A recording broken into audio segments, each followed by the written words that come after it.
शिव मोह माया से ऊपर उठना सिखाता है। शिव परिवार से प्यार करना सिखाता है।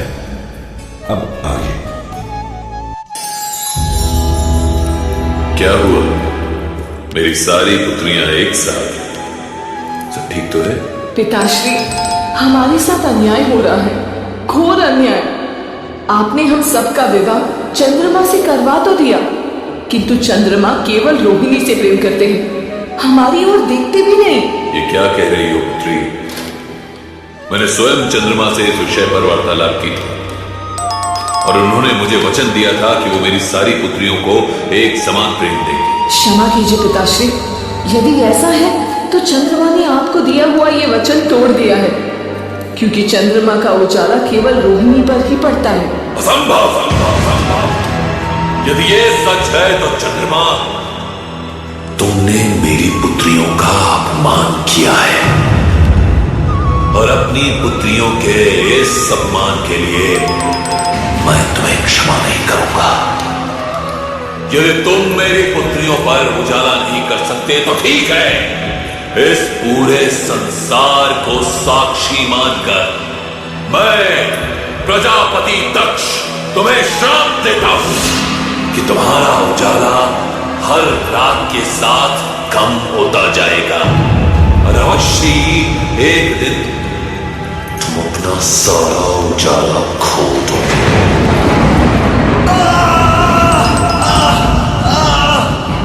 नहीं, ये क्या किया आपने? मेरा उजाला ही मेरी जीविका थी दक्ष आज।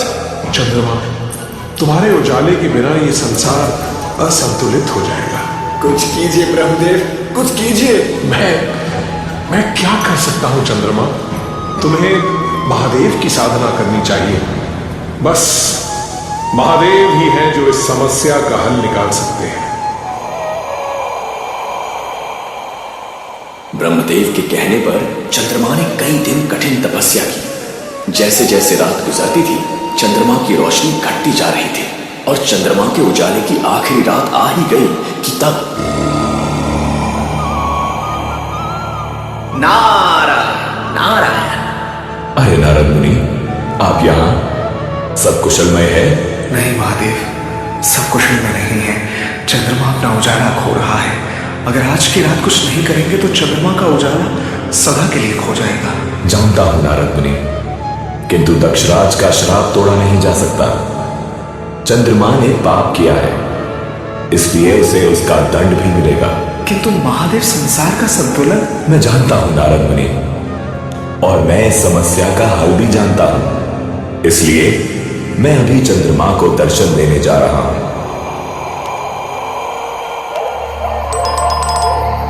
ओम नमः शिवाय, ओम नमः शिवाय, ओम नमः शिवाय। चंद्रमा, आंखें खोलो। ईश्वर, मेरे आराध्य, मुझे दर्शन देने के लिए धन्यवाद ईश्वर। क्षमा कीजिए ईश्वर, किंतु मुझे आपकी सहायता की आवश्यकता है महादेव।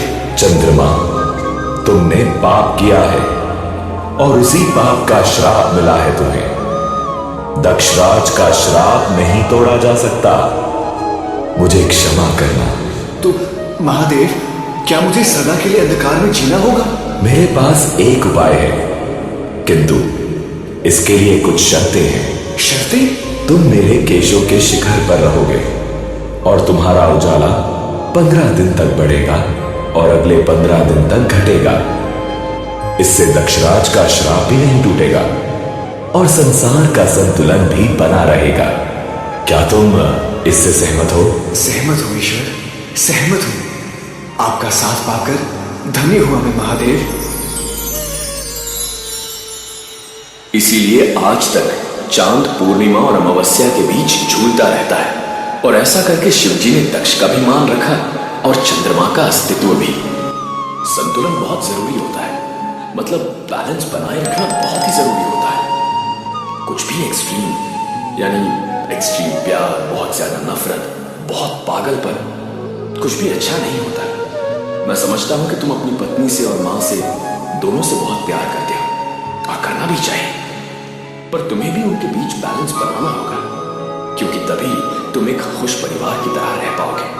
क्या क्या आपको सच में लगता है कि अब भी हम एक खुश परिवार की तरह रह सकते हैं? हाँ बिल्कुल, पर इसके लिए तुम्हें ही कोशिश करनी होगी। वो तो कर लूंगा मैं, पर कैसे?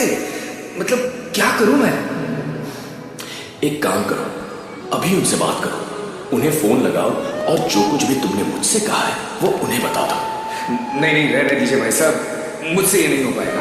देखो ऐसे तो पक्का कुछ नहीं होगा, अगर तुम उन्हें बताओगे ही नहीं तो वो समझेंगे कैसे? पर मैं क्या बोलूंगा उनसे? तुम उन्हें फोन तो लगाओ, जो भी तुम्हारे मन में है अपने आप बोल दोगे। ठीक है, हे भगवान मेरी मदद करना।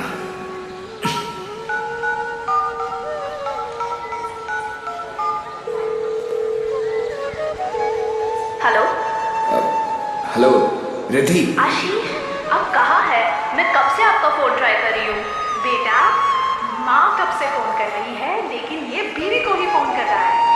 कैसे दिन देखने को मिल रहे हैं आज। माँ, रिद्धि माँ, शांत, एक मिनट रुको। बस यही आप दोनों के झगड़े की वजह से ही मैं घर से चला गया और मैंने डिसाइड कर लिया था कि मैं वापस नहीं आने वाला। क्या? रिद्धि मैंने कहा ना, पहले मेरी बात सुनो। देखो, आप दोनों मुझसे बहुत प्यार करती है और करना भी चाहिए, लेकिन मैं भी आप दोनों से बहुत प्यार करता हूं और आप दोनों को यह बात समझ नहीं होगी कि मैं आप दोनों में से किसी एक को नहीं चुन सकता। रिद्धि वो मेरी माँ है, the first woman in my life. जब से मैंने होश संभाला है, बस यही देखा है कि उनकी जिंदगी सिर्फ मेरे अराउंड ही घूमती है। उनकी लाइफ की हर बात मुझसे शुरू होती रहती है। मैं उन्हीं का एक पार्ट हूं। अब तुम ही बताओ, मैं उन्हें कैसे छोड़ सकता हूं? और सच बताओ, क्या तुम कर पाओगी मुझे चूज ओवर योर मदर? और मां, मुझे नहीं लगा था सच कि कभी भी मुझे आपको यह समझाना होगा। मां, वो मेरी बीवी है, मेरी बेटर हाफ। हाँ, मैं मानता हूं कि ये आपकी नहीं मेरी पसंद थी, तो क्या आप मेरी पसंद को अपनी पसंद नहीं बना सकते मामा? आप ये भी तो सोचिए कि वो सब कुछ छोड़कर मेरे पास आई है, अपनी फैमिली, अपना घर। तो क्या हम दोनों का फर्ज नहीं बनता है कि हम उसे घर जैसा प्यार दें? आप कैसे कंपेयर कर सकती है अपने आप को उससे? मामा, आपकी जगह अलग है, उसकी अलग है। मां, रिद्धि, मैं आप दोनों में से किसी एक को नहीं चुन सकता और आप दोनों को छोड़ भी नहीं सकता। तो बैलेंस तो बनाना ही होगा ना। इसी बैलेंस से तो दुनिया चलती है। प्यार से रहो, साथ में मिलकर रहो ना। बेटा आशीष, बेटा घर आ जा। मैं समझ गई जो तू समझाना चाह रहा है। मैं भी सच में कितनी बेवकूफ हूँ। ये बच्ची तुझे मुझसे छीन थोड़ी ही सकती है। ये तो खुद ही बच्ची, मैं इसकी माँ हूँ। मैं तुम दोनों में से किसी एक को नहीं। मुझे माफ करना रिद्धि, मैं अभी तक पता नहीं किस भ्रम में जी रही थी। ये सब मेरे दिमाग में भी कैसे आ सकता है। माँ, आप ऐसे मत बोलिए, मुझे माफ कर दीजिए। मैं भी यूं ही इनसिक्योर हो रही थी। वो सीरियल्स में, टीवी में देखा कि सास परेशान करती है तो उसी एटीट्यूड के साथ आई थी और इसलिए आपको कभी माँ जैसा प्यार ही नहीं किया। सॉरी आशीष, आई प्रॉमिस अब से ऐसा कुछ नहीं होगा। चल रिद्धि, डिनर की तैयारी कर लेते हैं। आशीष बेटा कब तक आ जाएगा? हाँ चलिए ना माँ, जल्दी आना आशीष। ये लो, ये तो मुझे ही भूल गए। देखा भाई साहब, क्या करूं मैं इन दोनों का? भगवान जाने बैलेंस बनाना कब सीखेंगे ये दोनों। हाँ, वो तो अब सबको तुम्हें ही सिखाना होगा। चलो तो सब सॉर्टेड, घर जाने को तैयार? हाँ, एकदम तैयार। अरे इतनी बातें कर ली तुमसे, मेरी जिंदगी बदलने वाले, अपना नाम तो बता दो। मेरा नाम नील है और आप हैं आशीष। माँ और भाभी ने बता दिया। नील, तुम भी घर चलो, अपने परिवार से मिलवाता हूं। मैं तो आपके परिवार से मिल लिया, घर वो फिर कभी आ जाऊंगा, लेकिन पहले आपको आना होगा मेरे पास मुझसे मिलने।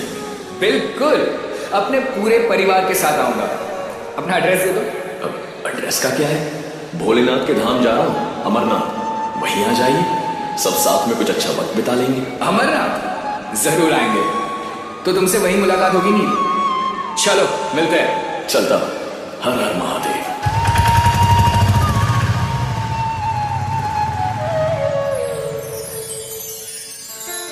शादी का लड्डू जिसने खाया वो पछता है, और जिसने नहीं खाया वो भी पछता है। पता नहीं कौन बोल गया, मगर जो भी बोला वो गलत है, टोटल गलत। अक्सर कई मर्दों को ये डर रहता है कि शादी के बाद वो बीवी और मां के बीच में फंस जाएगा, लेकिन वहां तो जिंदगी है बड़ू। You have to strike the balance, संतुलन। जीवन गति और ठहराव के बीच का संतुलन है। ठहराव है तेरी मां जिसने तुझे संभाला, और गति है तेरी बीवी जिसके साथ तुझे आगे बढ़ना है। बड़ू, जब तू इन दोनों के बीच में बैलेंस बना लेगा तो तेरी लाइफ सेट है। शिव परिवार को एक साथ रखना सिखाता है, शिव परिवार के साथ रहना सिखाता है।